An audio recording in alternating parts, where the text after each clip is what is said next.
Pourquoi commencer par le temps? En fait, c'est vrai que dès lors que qui que ce soit a un projet, je veux dire que ce soit un rêve ou simplement quelque chose voilà, qu'il aimerait faire, la seule réserve de transformation qu'on a à notre disposition, c'est le temps précisément. C'est aujourd'hui que se construit demain. Donc c'est ce que je vais faire de mon temps aujourd'hui qui va décider en fait de mon avenir, hein, tout simplement.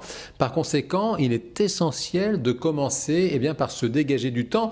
Et nous avons bien sûr des différences les uns entre les autres. Il y a un domaine dans lequel nous sommes absolument tous égaux, c'est précisément le temps. Nous disposons tous de 24 heures par jour.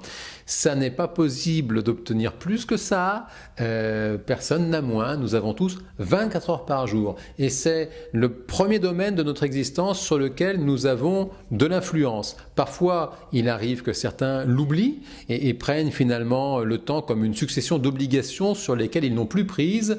Et ça fait du bien de se souvenir que nous avons le choix de ce que nous faisons de notre temps. Je voudrais prendre comme exemple un phénomène assez récent qui est le phénomène des smartphones, BlackBerry, iPhone, etc. etc. On se rend compte, il y a une étude néerlandaise, c'est un directeur financier d'une entreprise néerlandaise qui m'en parlait. Offrir un BlackBerry à ses collaborateurs, vous gagnez 21 jours de productivité par personne. Alors sur 217 jours travaillés, ça représente 10%. Maintenant, la plupart des cadres trouvent le BlackBerry ou l'iPhone plutôt valorisant. La question c'est qu'est-ce qu'on en fait derrière. Il y a une autre étude qui montre que le smartphone diminuerait de l'ordre de 10 points le quotient intellectuel. Pourquoi? Parce que il y a semble-t-il, une vraie difficulté à se concentrer sur un sujet.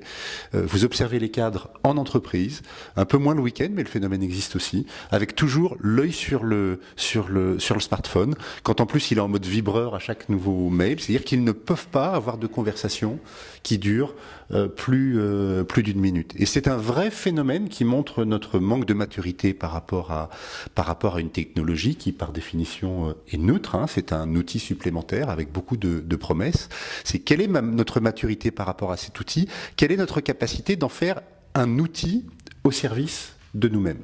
Quand on échange avec des cadres qui ont une gestion entre guillemets saine du smartphone, qu'est-ce que ça veut dire saine? C'est des gens qui sont à la fois très connectés et qui ont une vraie réflexion de fond dans leurs différents business. Ils vous disent tous la même chose.